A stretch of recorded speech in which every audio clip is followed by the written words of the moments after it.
Spirituality is core. Intellectualism is a plus. Spirituality is our foundation.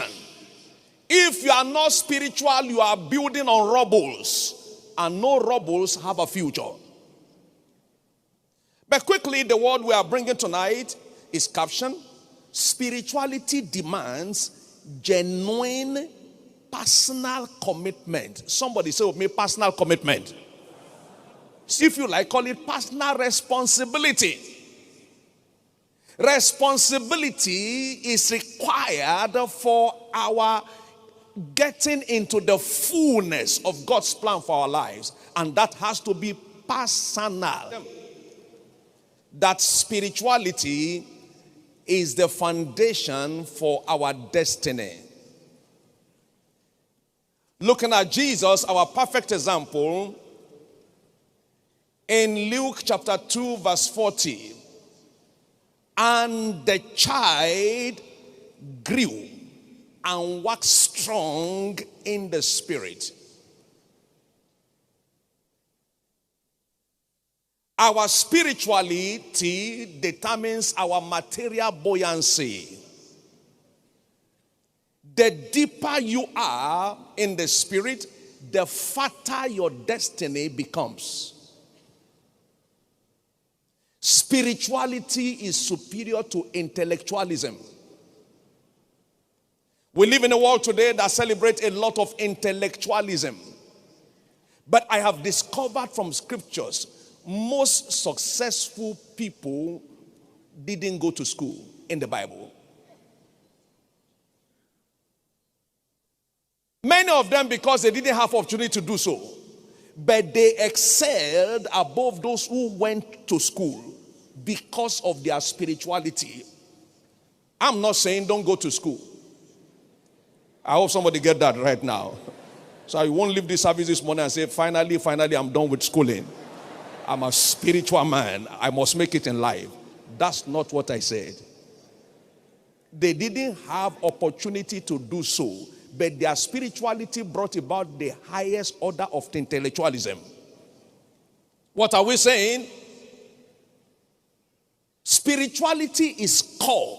Intellectualism is a plus. Spirituality is our foundation. If you are not spiritual, you are building on rubbles, and no rubbles have a future.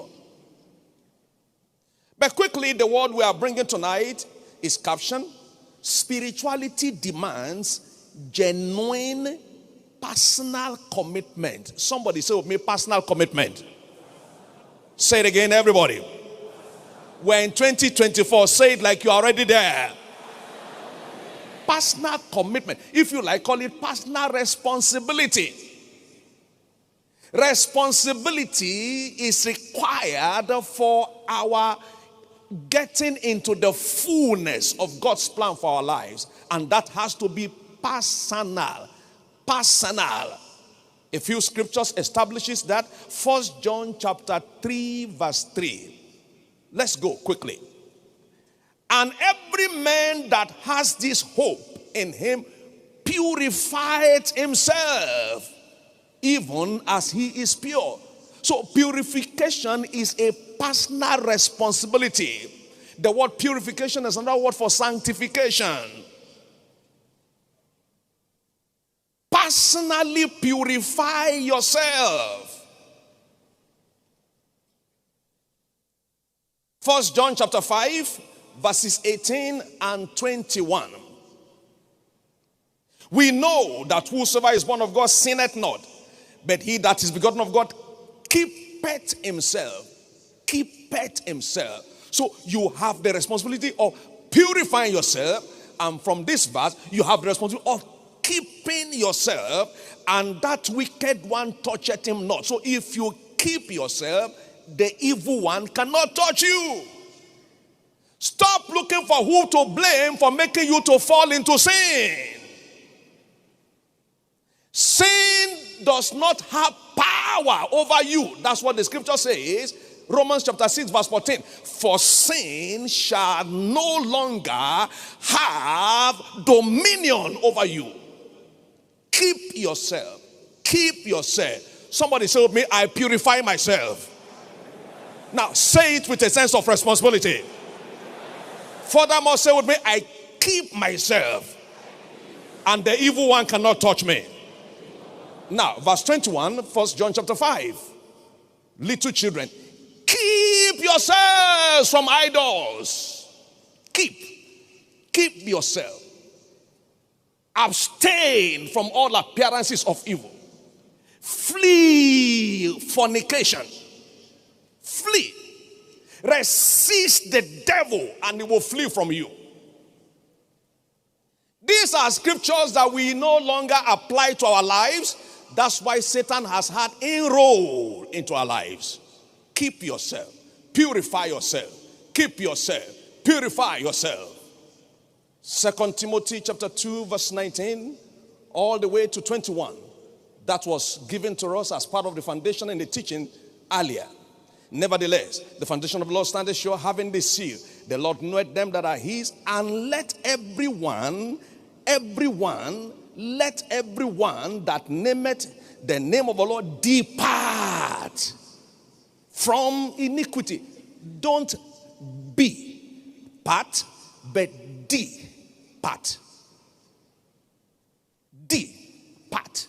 But in the great house, there are not only vessels of gold and of silver, but also of wood and of earth, some to honor and some to dishonor. If a man, you and I, or a woman, therefore, purge himself from this. Purge himself. Say with me, I purge myself. Say it again with a sense of responsibility. Purge himself from these. So it is possible for you to purge yourself from these things. He shall be a vessel unto honor, sanctified. So you are responsible for your sanctification and meet for the master's use and prepared unto every good work. If any man therefore purge himself. Now, evil is pressing so hard on everybody, not you alone. We live in the same world. We are faced with the same temptation. We are faced with the same evil. Somebody asked me, are you tempted with fornication? Plenty. Plenty. Are you tempted with covetousness? Plenty. There is no one that is not tempted. We only make choices to resist and to subdue. Temptation comes the way of all, including ministers of the gospel. Don't think we are different from you. I'm not carrying a different body than you are, that you are different from what you are carrying. We drive on the same street. We see billboards carrying all kinds of pornography photograph. Why are you the only one tempted? Make your choice. It's a matter of choice. It's a matter of choice. Did you hear that even Jesus was tempted in all points, yet without sin? He was tempted with fornication. He was tempted with drunkenness. He was tempted with many things and by many things. So no one is exempted from temptation, but not all fall into temptation. It's a matter of choice. Evil is not closer to one person than the other. The mystery of iniquity doth work. Satan is at work every day. He knocks at the door of everyone. 2 Thessalonians chapter 2 verse 7 and 8. For the mystery of iniquity doth already work, is at work. Only he that now letteth. Can you see that? Only he that letteth. Say with me, I will not let it. I didn't hear you very well. Say it with a sense of responsibility. Only he who now letteth will let. That is, if you don't let Satan access, he cannot force himself on you. until it be taken out of the way. So those who are taken out of the way simply let it. They allowed it. God has given you and I the power to resist, to say no to sin if you want to say no to it. Sin is not closer to you than it is closer to me. It's a matter of choice. Jesus was tempted. He refused to fall. Thanks for watching this video. I believe you were blessed by this video. Stay tuned for the next series. If you are yet to subscribe to this channel, please don't forget to do so. And next time we will always keep blessed. Shalom.